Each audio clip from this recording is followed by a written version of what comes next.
Bienvenue à Famille sans tabou, l'émission qui traite de parentalité, de couple, d'amour, de développement personnel, d'enfants. Bref, plein de thèmes, sans éluder les questions importantes. Aujourd'hui, on traite un sujet qui peut paraître délicat et peut-être triste. Comment vivre après une rupture? Pour traiter ce sujet, on va avoir affaire à une spécialiste.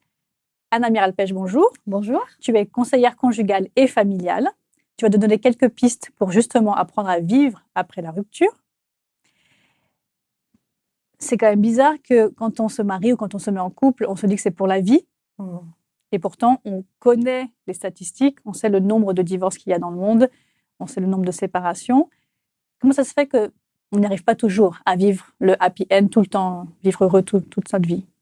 Comme tu le dis, quand on se met en couple, on imagine de finir nos jours ensemble, d'être heureux, de s'aimer, que notre amour va durer. Et puis, on se rend compte effectivement que tout ce cycle d'attachement-séparation, déjà, il fait partie de la vie en général, mais que le couple, il n'en fait pas l'économie. Parfois, il y a des séparations qui sont nécessaires. Et je pense que le problème de la rupture vient aussi à cause de la méconnaissance des crises. En couple, la relation n'est pas la même au début et que au bout de quelque temps. C'est-à-dire que la relation, elle est appelée à grandir.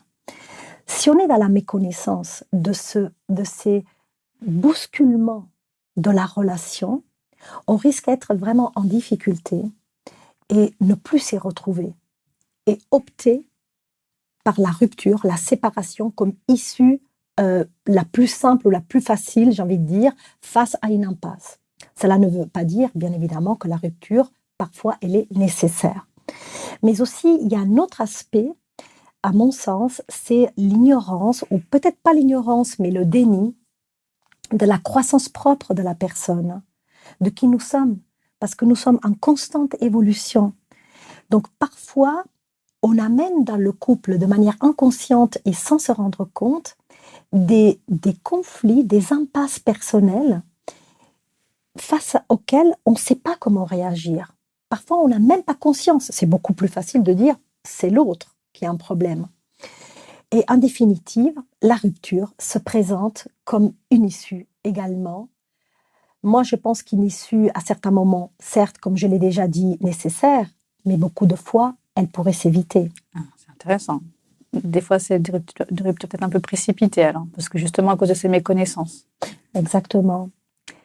On va parler aujourd'hui plus pas des raisons, mais une fois que la rupture est consommée, on sait que c'est pas sans conséquences. Alors, justement, est-ce que tu peux nous parler de ces fameuses conséquences que peut y avoir pour chacun des conjoints quand la rupture est consommée? Déjà, c'est qu'il faut se rappeler, c'est que quand on commence une relation, comme on a dit tout à l'heure, on se projette dans un avenir avec l'autre. Et en fait, il y a toute une série d'habitudes, de rituels ensemble. Notre vie change quand on est en couple. Et quand l'autre n'est plus, c'est-à-dire que pas que l'autre n'est plus, mais que la relation n'est plus, il y a un bouleversement de la personne où on perd complètement l'organisation mentale et de vie quotidienne qu'on avait tous les jours. On a l'habitude de voir quelqu'un quand on se lève ou quand on se réveille, on a l'habitude de discuter, de faire des choses ensemble, de faire des projets, et ça peut nous mettre réellement en difficulté au point que l'identité de la personne peut être titillée, en fait. Parce qu'à un moment donné, on ne sait plus qui on est. On s'est tellement projeté avec l'autre et cette relation nous a tellement entraînés dans une vie à deux que tout d'un coup, le fait de se retrouver seul, on est face à soi. Et la question identitaire réémerge, encore une fois. C'est dire, mais qui suis-je, hein? Donc, c'est une perte des repères très importante et cela produit de la souffrance. Et qui dit souffrance dit vouloir éviter cette souffrance parce que c'est trop dur. C'est un piège, mais que je pense que tout le monde, on aimerait emprunter, c'est celui d'éviter la souffrance. Pourtant, cette souffrance, elle est peut-être nécessaire dans la rupture, dans la séparation. Mais c'est ça, je pense qu'elle est même presque incontournable. Incontournable. Et il est vrai que parfois, je ne sais pas, je peux donner quelques exemples, mais on peut se convaincre et se dire mais finalement, je ne l'aimais pas tant que ça. Mais lui, il était comme ci, ou elle était comme ça, ou peut-être je vais m'investir beaucoup dans le boulot. Parfois, on le fait inconsciemment, pour ne pas y penser, pour effacer l'échec et pas regarder ce qui est en face. Et pourtant, il y a quelque chose qui se passe que peut-être pour ouvrir une perspective, peut-être qu'il est nécessaire de passer par une phase, oui, de douleur. Quand tu parles de crise identitaire, ça confirme que quand on est un couple, on forme un. Et du coup, il y a cette séparation et là, on se retrouve vraiment à un. Oui. Et donc, je pense que voilà, c'est ce dont tu parles, ça crée un déchirement. Oui. On déchire cette identité. Exactement. Alors, comment vivre ça? Comment vivre ce déchirement? Alors, comme toute séparation dans la vie, cela implique un processus de deuil. On parle de deuil. Mais oui, on parle de deuil parce que quelque chose qui était n'est plus. Dans ce cas, comme tu dis, le nous, le couple, tout d'un coup, je me retrouve à être je. Et peut-être que tout de suite, je ne vais pas pouvoir l'appréhender, cela, de parler plus de nous, mais maintenant de me reconnaître en tant que je uniquement. C'est marrant, je fais juste une petite parenthèse. Quand on se marie, on a une petite temps d'adaptation pour dire madame, nous. Oui. Et dans le sens inverse, exactement. C'est vraiment ce changement que parfois ça peut être vécu comme vraiment un soulagement, hein, parce que la rupture, parfois, elle est décidée, mais parfois, elle est subie. Parfois, c'est vécu comme un soulagement, mais parfois, c'est vraiment comme un coup d'État, comme une guerre civile, comme un tsunami qui nous tombe dessus. Donc, comme je disais, le travail de deuil s'enclenche. Et pour entrer dans ce processus de deuil, il faut accepter la souffrance, et ça, c'est pas simple. Et 2, je pense qu'il faut être face à la réalité que l'autre, le couple, n'est plus. Et ça, c'est pas si simple que ça. Donc, en fait, dans ce travail de deuil, il y a des étapes qui sont identifiées. Alors, justement, dis-nous. Des étapes qui ne sont pas chronologiques, même si elles peuvent suivre un certain rythme. Chaque personne, selon ce qu'elle vit, va le vivre d'une manière ou d'une autre. Parfois, il y a certaines personnes qui vont rester plus longtemps dans une étape qu'une autre. Parfois, on avance et on a l'impression de reculer ou de régresser un petit peu, mais c'est nécessaire parce que ces étapes, en fait, la traversée de ces étapes, elles vont avoir un but. Et ce but, c'est d'ouvrir un avenir, une espérance, d'en faire quelque chose de cette rupture et peut-être un jour pouvoir s'ouvrir à s'attacher de nouveau. Comme je disais au départ, dans le cycle, s'attacher, c'est séparer. Peut-être qu'on ne peut pas s'attacher si bien que ça si on ne traverse pas ces étapes de deuil. Donc oui, tu disais quelles sont les étapes de deuil. Alors, comme tout coup d'État ou tsunami, il y a une phase de choc. Et cette phase de choc, on ne prend pas conscience vraiment de ce qui est en train de se passer. Même celui qui prend la décision, il passe par cette phase de choc. Je crois que c'est différent, mais il y a aussi une phase quand même de déni de ce qui est en train de se passer.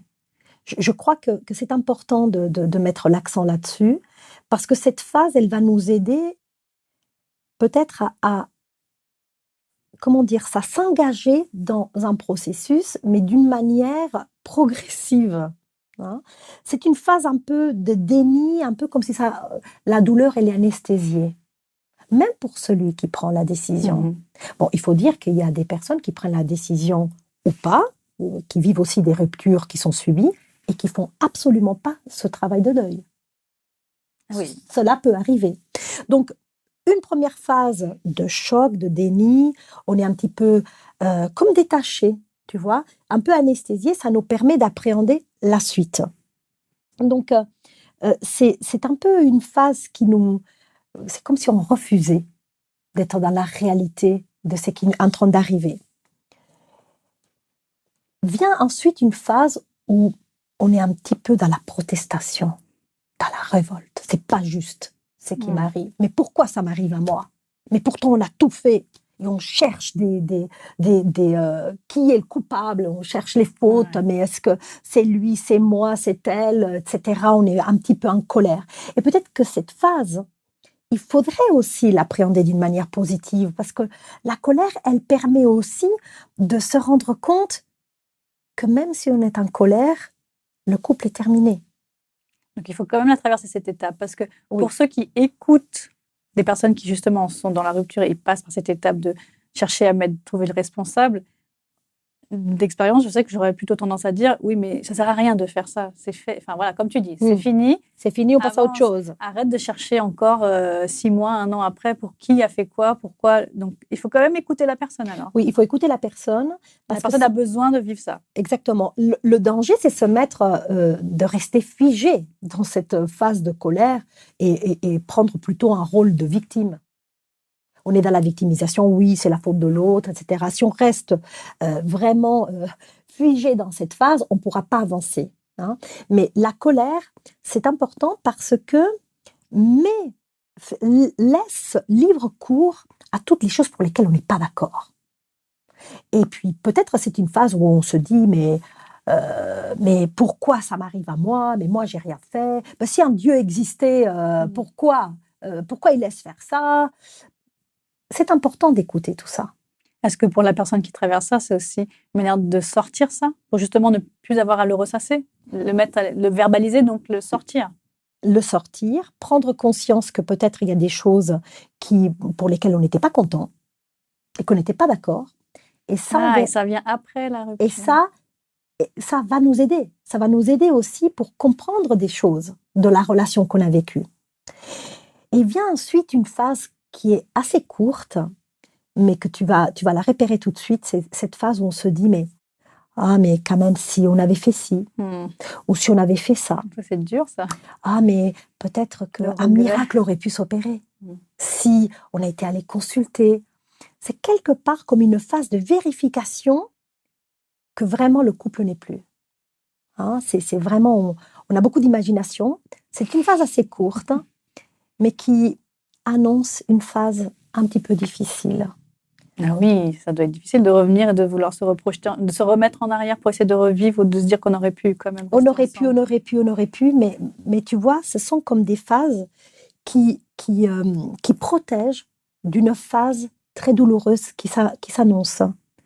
Et cette phase un petit peu de marchandage, on appelle, où on va aller chercher des raisons que peut-être on aurait pu sauver quand même le couple s'il n'y avait pas eu ça, s'il n'y avait pas eu une autre chose, ou un miracle, hein, comme je disais.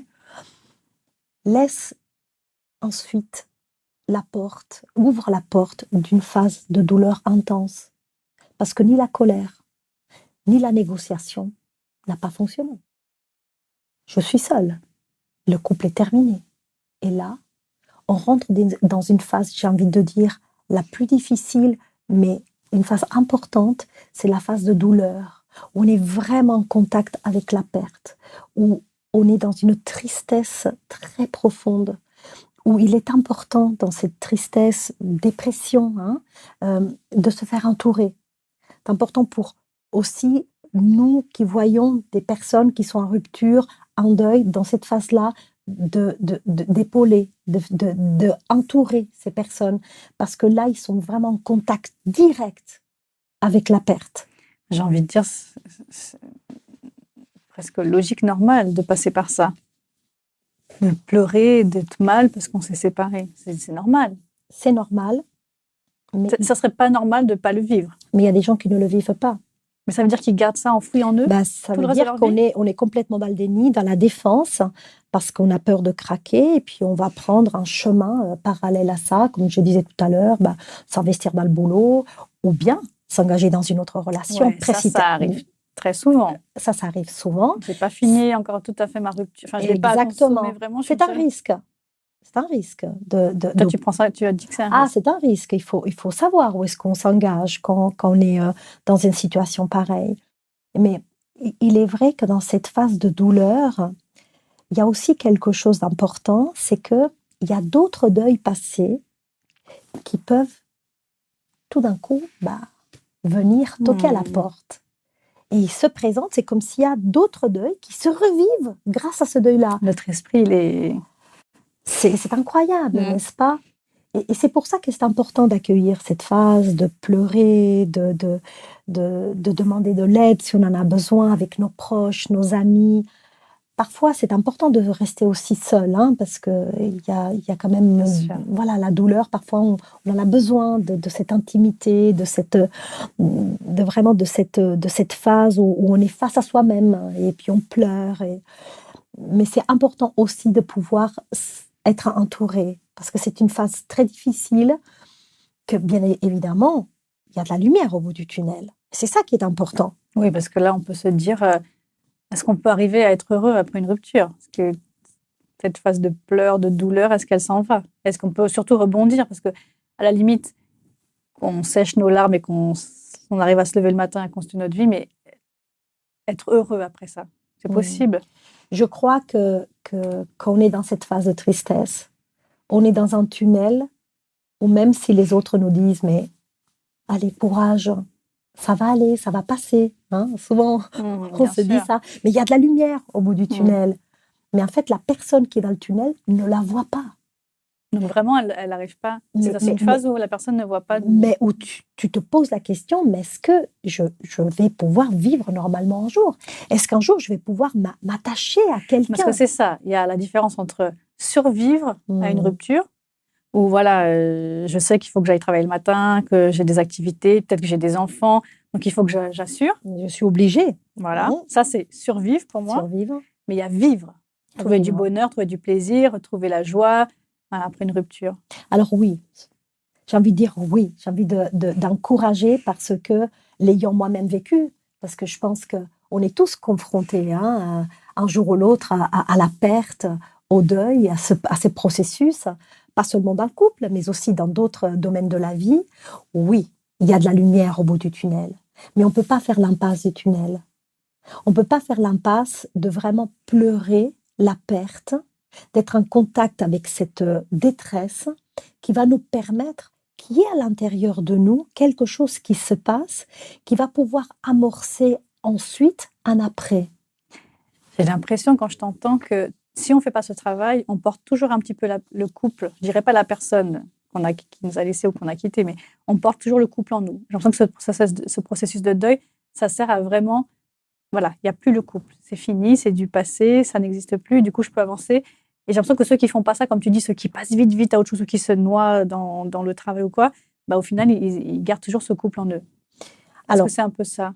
Moi, ce que je pense, c'est que l'attachement futur va être compromis. Alors, compromis, il peut y avoir de l'attachement et de nouveau des relations. Mais en fait, peut-être, j'ai dit bien peut-être, que cette rupture et les causes qui ont amené à qu'il y ait séparation n'auront peut-être servi à rien. Et le but justement de traverser du deuil et de passer par ces étapes-là, c'est de donner sens à ce qui est en train de se passer. Parce que, comme je disais, la lumière brille au bout du tunnel. Parce qu'un jour, toute cette désorganisation que la séparation nous inflige, est imposée une désorganisation, parce que d'un coup, on ne se retrouve plus. Et un jour, on se retrouve à avoir envie de faire des choses, avoir envie peut-être de prendre soin de soi, parfois par des courts moments être heureux. On se donne le droit. C'est comme si petit à petit, d'une manière aussi, je ne peux pas dire à quel moment, au bout de combien de temps, parce que chaque personne est différente, mais c'est comme si on trouvait le sens à cette souffrance. On peut se replonger petit à petit dans ce qui s'est produit et commencer à prendre notre responsabilité aussi dans la rupture. Parce que, tu vois, chacun, on a 100% de notre responsabilité. Et ça, c'est important de ne pas le perdre de vue. Mais quand on est dans la phase de colère ou de marchandage ou de souffrance, c'est difficile. C'est difficile de faire face à ça. Mais la traversée de la douleur nous permet d'arriver à un moment où peut-être qu'on peut voir des choses qu'on ne voyait pas avant. Et du coup, ces indices-là, ils vont beaucoup nous aider parce qu'ils vont nous aider à grandir. Et il est vrai que dans cette phase où on commence à voir la lumière, on commence à accepter que le couple n'est plus et que peut-être il y a autre chose, on peut vivre la phase du pardon. Important. Et ça, c'est important aussi dans ce processus de rupture conjugale. Parce que on peut avoir cette impression et ce sentiment d'avoir subi des torts, d'être lésé. Et j'aime beaucoup comment Jean Montbourquet aborde le pardon. C'est une manière de l'aborder qui m'a beaucoup aidée dans ma vie. Et il l'aborde en disant que le pardon, ce n'est pas oublier ce qui s'est produit. C'est-à-dire que ça fait partie de notre existence, de notre parcours, de la richesse de notre vie. Donc ce n'est pas oublier, ce n'est pas non plus de justifier les torts de l'un ou de l'autre, parce que chacun est responsable. Mais c'est peut-être de lâcher prise. Lâcher prise sur les torts qu'on accuse l'autre, mais lâcher prise aussi peut-être sur ses propres torts et apprendre aussi à se pardonner pour peut-être pouvoir s'investir dans une perspective positive. On renonce totalement de cette manière à se venger sur l'autre et sur soi. Parce que je connais aussi des personnes qu'après une rupture, elles disent plus jamais. Donc, c'est quelque part comme si elles se punissaient elles-mêmes et elles s'interdisant à s'attacher de nouveau. Donc, c'est après ce processus qu'on voit cette traversée qui passe par une souffrance, mais aussi une acceptation, et que quelque part, il y a des choses qui commencent à être un peu plus lumineuses, que ça nous donne envie d'aller de l'avant, et que ça nous permet de pardonner, qu'il y a peut-être une nouvelle phase de rapprochement et de attachement qui pourrait être vécue. Est-ce qu'on peut dire qu'il y a une bonne manière de vivre une rupture et que ça serait celle-ci, ce serait de passer le deuil? Il y a la bonne et la mauvaise manière de vivre une rupture. Moi, je crois que le fait d'accepter la souffrance et de vivre ces étapes, c'est des questions capitales pour la suite. On peut dire qu'on a réussi notre rupture, ça se dit ça? Je ne sais pas si on peut dire qu'on a réussi, mais je pense qu'on peut donner sens à la rupture et presque de remercier d'avoir passé par ces phases, d'être dans la gratitude. Carrément. Oui, parce qu'en traversant ces phases qui sont douloureuses, ils sont très très difficiles, je ne minimise pas la souffrance de toute cette traversée, mais on peut sortir, mais vraiment grandi. Et je crois que c'est un passage obligé pour devenir vraiment acteur de sa vie de nouveau, être vraiment acteur de sa vie, de pouvoir repérer les causes à la rupture. Parce que quand on est dans tout cette conflit mental, émotionnel, c'est vraiment un débordement émotionnel, on n'arrive pas à vraiment réfléchir. Hein.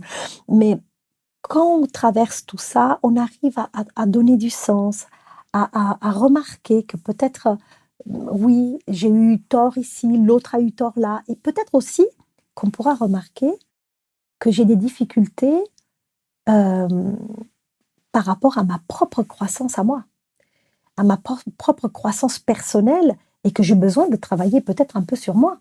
Oui, donc en fait, on revient à nous.